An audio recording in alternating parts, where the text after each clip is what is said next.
Hi, Herdsurf. Today I'm very excited to be interviewing Dema Tio, co-founder of Vibease.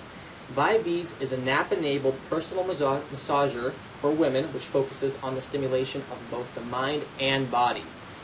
In a recent Indiegogo campaign, Vibease raised over $130,000 for the production of their massagers. I'll be talking to Dema not only about his very unique product, but also how he got to this point and what he plans for the future of the Vibease. Dema, thank you very much for joining us here today. Thank you, Oleg. It's good to be in Herdsurf. Thank you. So, Dema, we'll go ahead and jump right into the questions. You're the co-founder of the Vibease. What was your background prior to this product? So I was a software engineer. Even until today, I'm still a software engineer. So I've been working as software engineer for the past 12 years. So during my free times, I like to play with electronics, like more on try to hack the product and fix some of my broken electronic stuff. So that's how I get the knowledge about making hardware. Okay. So who are the other co-founders that started this company with you, and what's their background? So when I started the company, I bring in my co-founder, Steven. We used to work together in one company. So then after that, I left the company. So Steven is more on the technical side as well. He has been a software engineer for, I guess, it's about 12 years as well, like me. 12 years, okay. And where did the idea for the Vibease, where did it come from? Oh, the idea is actually started with my own experience. It was 5 years ago when I just got married, right? So I just got married. A few months later, I have to move to Boston for my work. And my wife's still in Singapore. Although we are kind of connected through Skype, but the hardest part is actually physical intimacy, right? So I was looking around.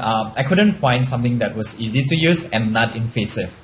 And I didn't want my wife to be a desperate housewife. So I thought, maybe I just start my own product. I just telling my wife, and my wife thought it's really funny. So we just treat it as a pet project. It's like a fun project, right? So I didn't really do a lot of stuff. Most of the time, we just do a lot of readings about female orgasm, what is important for women, about relationship, and we talk to sexologists and relationship counselor. So after 2 years, we've been reading a lot of this. Then I realized actually there are so many couples out there are looking for this solution. So it's not meant for porn industry, but it's we just realized other people's other couples just need some kind of this kind of solution. So that's where the time we decide maybe I should quit my job and pursue this full time. Okay. Now, what year was this when you first had this idea? It was 5 years ago. So it was 5 years ago. So I would say it's 2010. 2008. Sorry. 2008. 2000. 5 years ago. Sorry. 2008. And when did you start working on this full time? So I quit my job early 2001. But before I quit my job, I also discussed this with Steven. So I mentioned about my finding and whether he's really interested to it. I mean, all this while, me and Steven, we always talk about starting our own things, but we haven't really have a good idea that we can work with. Okay, and this was obviously it was a good idea because you and your wife did the research and you realized, hey, a lot of people are looking for something like this, right? Yeah. Yes. Okay, got it. And I mean, did you ever see yourself as an entrepreneur in this kind of industry? The way we see it is more like entrepreneur in. I still see my company as a tech company, as a tech startup, rather than the adult industry. So that's how it is. So all this while I've been doing a lot of doing my own business, but it's mostly a part time. I was doing a consulting, doing a freelance programming, and I also have started with my friend a tuition company. But all the thing is I just did it for during my free time, which is there's some bad things to do. So your main focus right now is the Vibease. Yeah. Yes. Okay, got it. And I mean, what were your initial thoughts and feelings about going into this industry?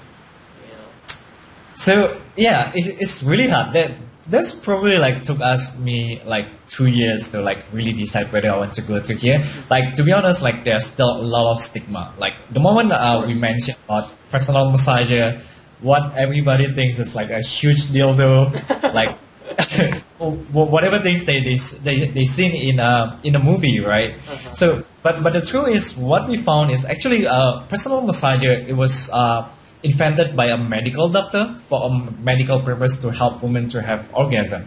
So that's we realized like, oh wow, actually the intention is really good, right? So it's only like later in the years in the 1920, and then when they start to use it along with the adult movie, and that's where people still like start to have this kind of stigma, like, oh wow, this is part of the porn industry. Right.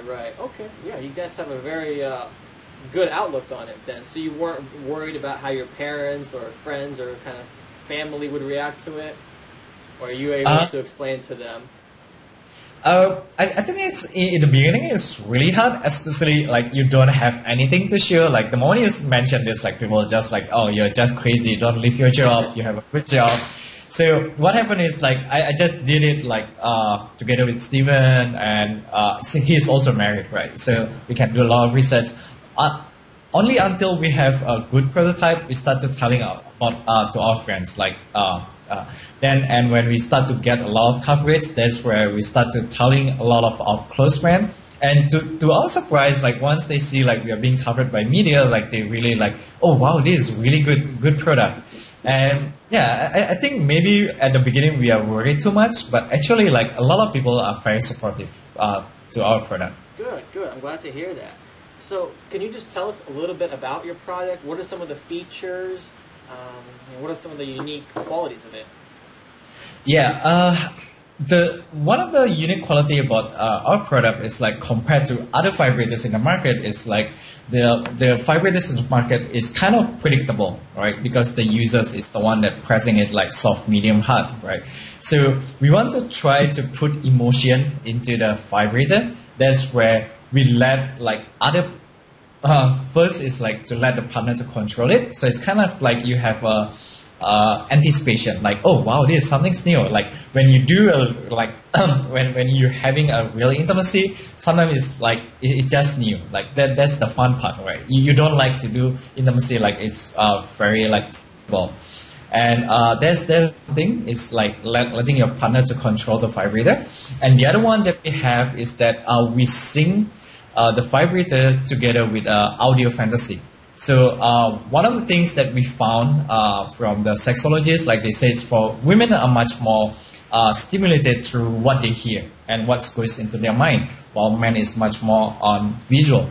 So in this part, we thought like, oh wow, since audio is really important, we have been looking at ways like how do we combine the audio and together with vibration, and we found a way like the vibration will move in sync with the audio story. So when the man said, I'm touching you softly, the vibrators will vibrate softly. And when the man say, I'm touching your heart, it will vibrate hard. So by doing this, it's kind of like we can add emotion into the vibration. Okay, interesting. Now, did you see any products that were very similar to the Vibease? I would say if first of all, for the long distance vibrator remote control, yes, there are a few products in the market right now, but I would say it's mainly to target like the porn industry, and it's the purpose is not for women's satisfaction, it's for men's satisfaction. It's like looking at the webcam and while controlling the things. Right. Yeah, so our product is more like to satisfy the woman rather than the man. Got it. So you guys have been in development for 5 years now, right? Somewhere around there. And then go ahead. Mm-hmm. Yeah, I would say it's 2.5 years, like really like seriously working on it. Yeah. When did you have your first prototype? So we have our prototype. The things that we could say prototype maybe after we work on that full time. So it takes us about 6 months to get a first prototype. Yeah. I mean, some things like is you can show to other people. I mean, previously I did some things like really, really rough. I would just say it's like other people want to test that. Okay, got it. So how you guys been funding the development of your product and the prototyping prior to the Indiegogo campaign? So for the first year, we use our own saving. Like we have saving. So we bootstrapping for the first 1 year. Then the second year, we managed to get funding from angel investor. It's not a big funding, but it's enough for us to get by to keep continue improve the product. Okay, so the first 6 months you're bootstrapping, and then for the next round you're able to get an investor, a small investment round, angel investment round? Yes, actually it's the first, I think it's the first 1 year, the first 12 months. Okay, got it. And then you were also able to put a very good team together, of people helping you with the product, including a spokeswoman as well as a brand manager and some other pieces. Could you tell us a little bit about your team and what role each one of them plays? So for me, I'm doing the hardware and the overall architecture about the technology, and Steven is handling all the apps and the web's programming. And we have Hermione, our co-founder as well. She's doing more on product evangelist and doing the PR as a spokeswoman as well. And we have Angie in Ireland. So she's helping us in branding. So if you notice, our branding is, although it's adult product, but our product is mainly it's covered by mainstream media. Like in the past, it's really hard to get sex toys being covered by Forbes magazine or TechCrunch. Then we have Mary Rose. She's helping us in terms of web design and app design. Okay, got it. And how did you come together with all these individuals? I believe Angie is in Ireland, you're in Singapore, Hermione is in San Francisco. Yeah. So how did all those people come together? So when we start, let me think. Okay, so first we had when we asked Angie to join and Mary because they're both from Ireland. So we got to know them from Accelerator program. It was a hardware accelerator which I attend for 4 months. So one of the mentors says definitely we need a woman in our teams. We have been trying to get a woman in our team, but in Singapore it's pretty hard to get women into the team because they can do the job, but most of them they say, we don't want to show our face, right? So they just feel it's a little bit taboo. Mm-hmm. So it's pretty hard. So finally we get the introduction to Angie and Mary, and we realized they are really excited about this product. So I guess it's about culture and how people feel the personal massager at the same time. So that's how we get lucky to have Angie and Mary. And for Hermione, I've been to Bay Area pretty often. We went for startup competition, and many of the mentors told me you should get Hermione as part of your team. But during that time, we didn't really pursue that. It's because our prototype initially is really crappy, right? So I don't think I can convince her to join the team.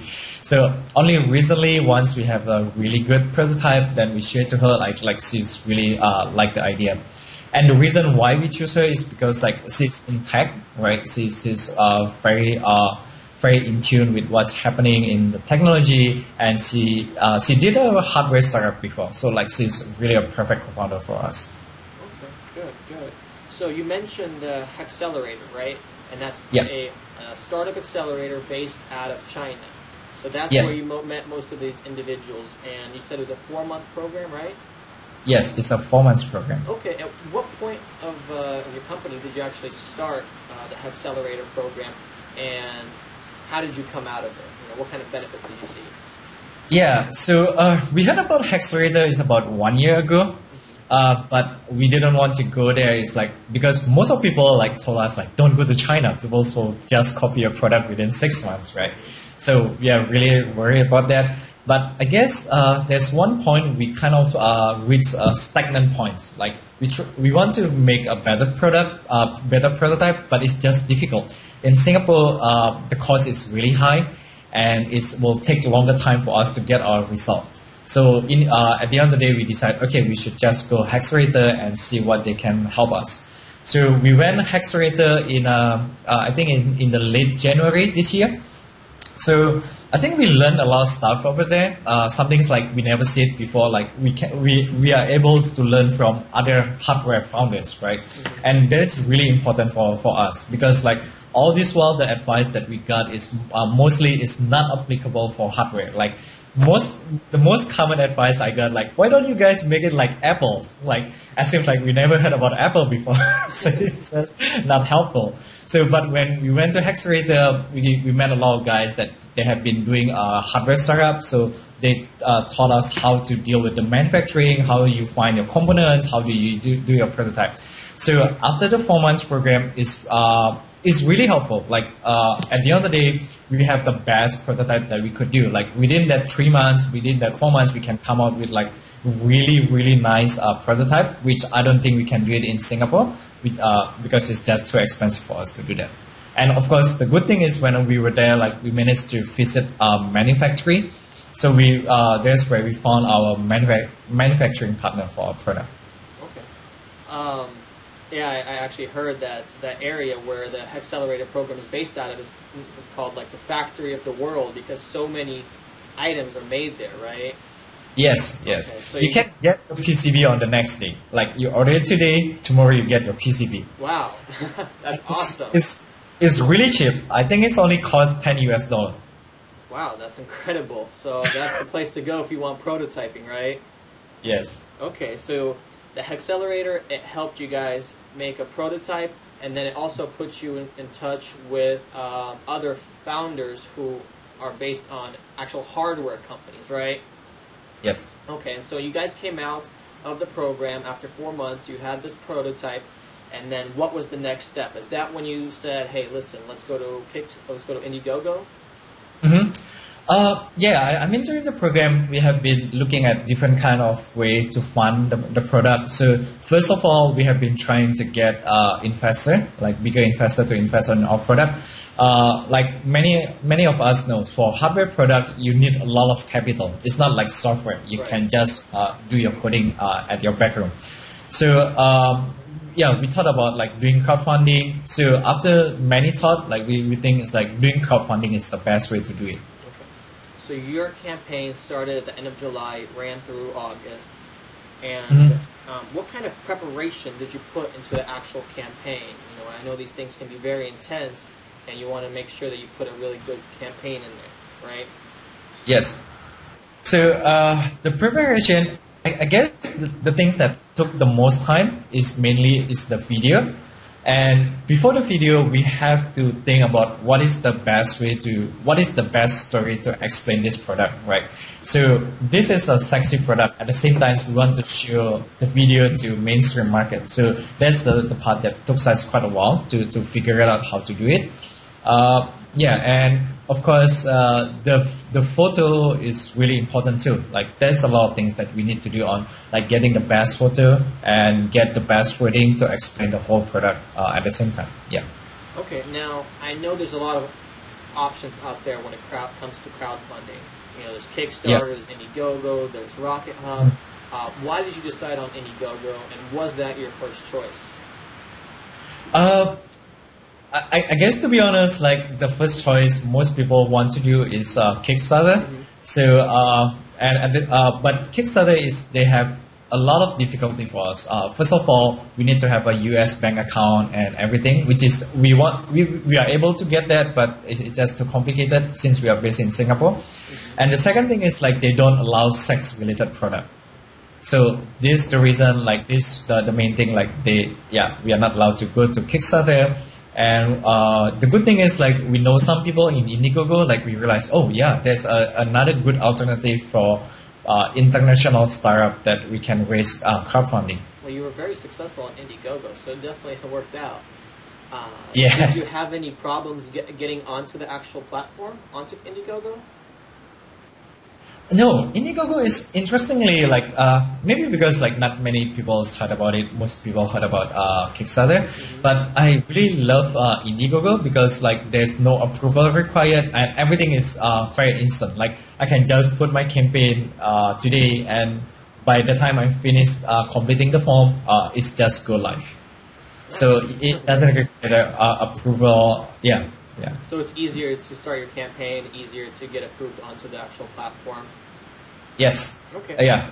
It is easier, and I guess for the payment wise, it's also much better, right? So we don't have to use Amazon payment. We can use credit. I mean, there are a few options like using PayPal, using credit card. So yeah, it's pretty good option for international startup. Okay. Interesting. Okay. Now, how did you familiarize yourself with the crowdfunding kind of experience? You know, it's not very easy for first timers. So how did you become an expert in it? I wouldn't say I'm expert, but I did learn a lot of stuff along the way. So the most easiest part is like all of us like to look at the new gadget on Kickstarter or Indiegogo. Mm-hmm. So that's how we learn and see how they do it. And the good thing is when I was in Herdsurf, there are a few guys that have successfully doing Kickstarter. That's where we learn more in details and what to put on the Kickstarter campaign, what not to put, what kind of perks what kind of perks that you want to offer to people. Okay. Well, speaking of the perks, you guys only had 6 contribution levels, correct? Yeah. And the most popular one was roughly $2,000 for 30 Vibease massagers, and you actually had 2 individuals that bought that. Yes. Contribution level. Did you know those people going into the campaign? No. There are some people that we don't know, but the reason the background they are mostly reseller, like they are doing they are purchasing it so that they can sell it. Right. So in the past, when we started the campaign, we have a higher tier of perks, which is like it's 100 unit, and we have 2 people's bid for that. So the reason we removed that is that we realized if we want to deal with distributor, it's kind of a little bit complicated, not like as easy as we thought. Like I don't know, we just feel like we are not really ready to deal with distributor. So, but for these 2 individual, we still will ship the product to them. Okay, interesting. Now, are there any blogs or maybe books that you read ahead of time? You know, I know you browsed Indiegogo and Kickstarter and you learned from that, but are there any blogs or books that you read ahead of time to kind of familiarize yourself? Yeah, I did. But the thing is, I'm not like really stick to one. So it's like most of the time I did a search in Google's like the best kept secret to run Kickstarter or what is the best practice to run Indiegogo. So we did read a lot of those things. Did you handle the campaign yourself, or did you hire additional help, like a marketing firm, to maybe run it for you? I would say everything we did it in-house. So the video, of course, we get someone to help us to do that. And for the campaigns, Angie is the one that helping us to write everything about the campaign. So I would say everything we done it in-house. Okay. Now, your funding goal was only $15,000. Now, did you actually think that was an adequate amount of money that you needed to start for the production of the Vibease? Yeah, we had a deal with the manufacturer. So like they are one of the biggest sex toys manufacturer in China. So in the beginning, it's really hard to convince them to make a product for us because it's like only 1,000 or 2,000 unit, but they really like the technology. So they said we have a deal. So they want to help us to build the product, and they even like give us a lot of perks so that we don't have to pay. So with this 15,000 is basically enough for us to get the first batch out. Okay. Now you were able to raise over $130,000. Does that give you Does that help you or does that hurt you at all? Definitely it's helpful. Like it's really like I guess the most important thing is like at the end of the day you want to know whether people's willing to pay for the product. Like you have technology, but if nobody want to pay for it, then it's bad. Yeah. Okay. So the additional funds definitely helped kind of justify the idea. Yes, justify the idea, and at the same time, it's make us much easier to convince investor. Like we can share to them. See, this product like people are paying for it, and they love the technology, and that's how the investor will get convinced with that. Now, were you surprised at all about how the Indiegogo community received your products? What kind of reactions did you get? Yeah, I mean, at the beginning, to be honest, like the first few days, we are worried whether like Indiegogo will take down our campaign because it's sex related. Right. But after that, yeah, we really surprised like how well people receive the product. So, in fact, we received a lot of emails like they said like, oh wow, this is going to help my relationship, and this one like, oh, I have this idea since 5 years ago, but nobody's doing that. So yeah, it's the reception is really good. Okay, great. Now your campaign was also 31 days long, which is pretty average or maybe on the low side. What did you have the option of going for a longer campaign, and why did you decide to actually go with only 31 days? So I guess this is what we read from all the blogs, right? So it always says 30 days is the maximum way of doing it. So yeah, we're pretty happy with that. Although we have options to do it like 45 days, but I think 30 days is good enough for us. Do you wish going back that you did longer, or 31 days was good? I think 30 days is perfect for us, right? Because after that, we still have a link from the Indiegogo campaigns to our website. So if people still want to do a pre-order, they are still able to do that. Okay, good. So I also noticed that you had several stretch goals in your campaign. Were those something that you planned ahead of time, or were those that you're like, oh my God, we're raising all this money, we need some stretch goals? Yes. So we do have some things in pipeline, but we didn't mean it for the stretch goal. So only when we hit the goals very fast and it's keep going, and until it reaches the point in the middle of the month, it's kind of like a little bit slow. So we thought like maybe we should put this some more. That's where we put the stretch goal. And the stretch goal is something we learned from other campaigns as well. Like, oh wow, why do they have a stretch goal? Right. And do you think the stretch goals helped you take you to the next level? Yeah, I mean, we displayed a stretch goal when we hit, I think it was like 70,000. So we thought like 7,000 is kind of odd number. Why don't we push it to 100,000? Right. And yeah, the stretch goal helped us to bring to like 130,000. Yeah, definitely.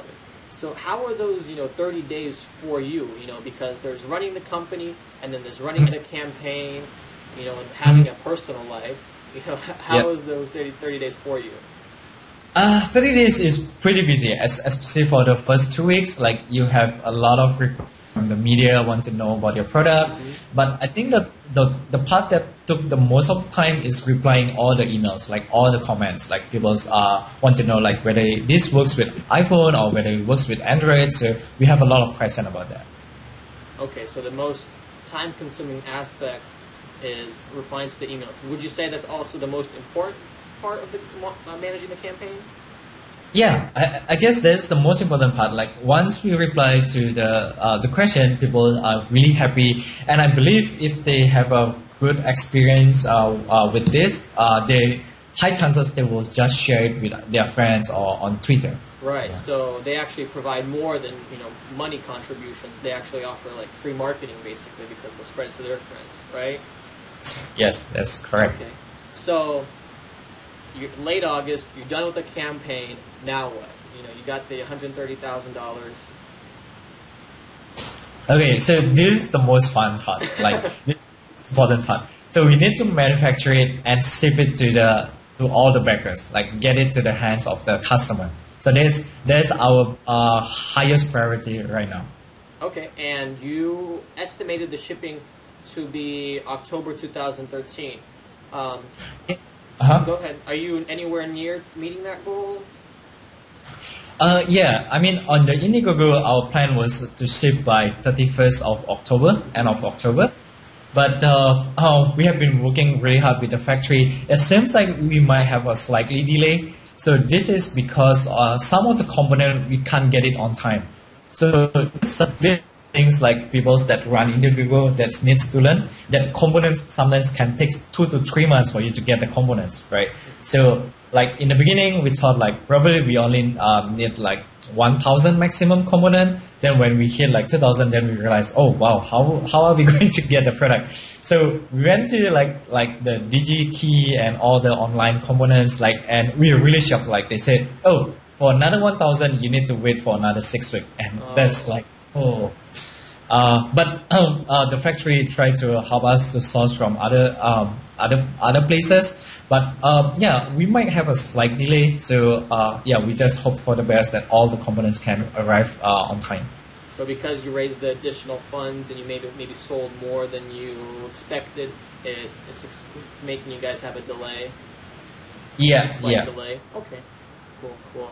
And besides the money that you received, from the crowdfunding community, what are some of the additional benefits that you saw from going to the crowd and going through Indiegogo to raise money?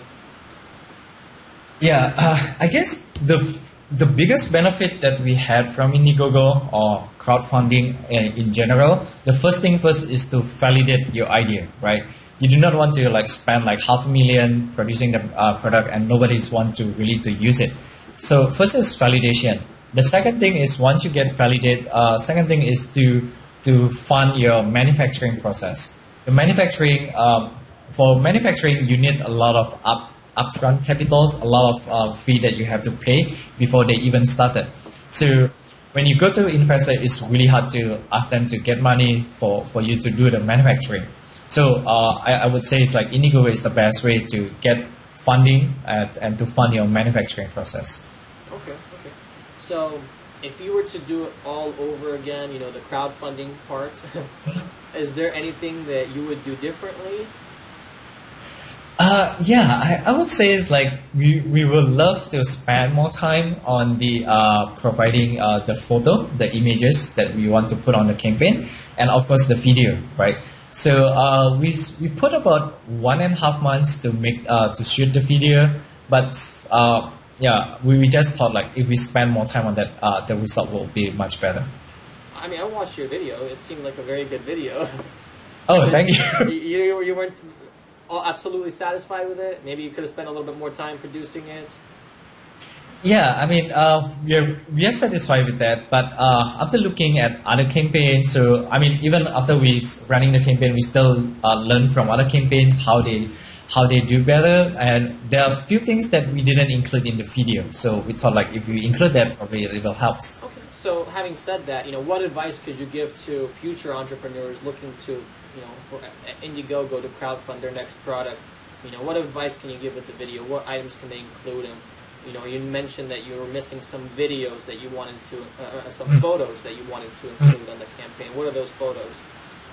So the part that we didn't include a lot on the campaign is a photo and with a simple instruction how the product works, right? So I mean, we put all the information in the wordings, but we realized when we did a survey, only maybe 50% people really read through the campaign, and the majority is they just browse through, watch your video, and browse through at the images instead of reading on all the information. Right. So the typical, I guess, contributor watches the video, browses through the stuff, yeah, and then presses contribute. I think your most popular one was $79, right? Yes. Yeah. Okay. So yeah, I guess that's the common behavior of the contributor. Okay. And even though for the video, when we did analytics, I think most of them is only watching halfway. Really? Our video is about 3 minutes. On average, most people only watch for 2 minutes. Interesting. A video is only 3 minutes long. I expect them to watch the entire thing, right? So yeah, I guess it's 50% are only watching for 2 minutes. So I would say my suggestion is try to put your important points in the first 2 minutes. Okay, so important points in the beginning of the video. Okay, so overall, Dema, how was your crowdfunding experience? And can we expect to see you again on Indiegogo? Yeah, I mean, I really had a good time running the Indiegogo campaign. It's really fun, and I think it's really disruptive in terms of helping the hardware entrepreneur to start their product. So I'm very supportive with Indiegogo or crowdfunding in general. So in the future, whether we are going to do another one, I'm not sure. Probably yes. Okay. Probably yeah. And in terms of Vibease, what are your plans kind of moving forward? Where can we see your company going? So our goals is at the end of the day, we want to be the best personal massager in the market right now. So not only on physical stimulation, but we want to focus more about the emotion and what goes into their mind. So that is our goal. Like really helps women to attain orgasm. And I guess one of the fact that really intrigued me was like we found that like half of women did not attain orgasm from her relationship. Then I was like, wow, that is low, and we start to found that start to know what was the reason, because like most men they only learn from the sex education, like it or not, they learn it from the porn movie, which is like it didn't really teach on how to satisfy women. So that's why we came out with this product. Oh, okay. So it's to teach men how to satisfy women as well. Yes, Okay. that's like Excellent. All right, Dema. Well, thank you very much for your time. We really appreciate all of the advice that you've given us. Good luck to you in the future, okay? yes. Thank you so much for your time, Alec. Thank It's you. re- Thank you. I re- appreciate it.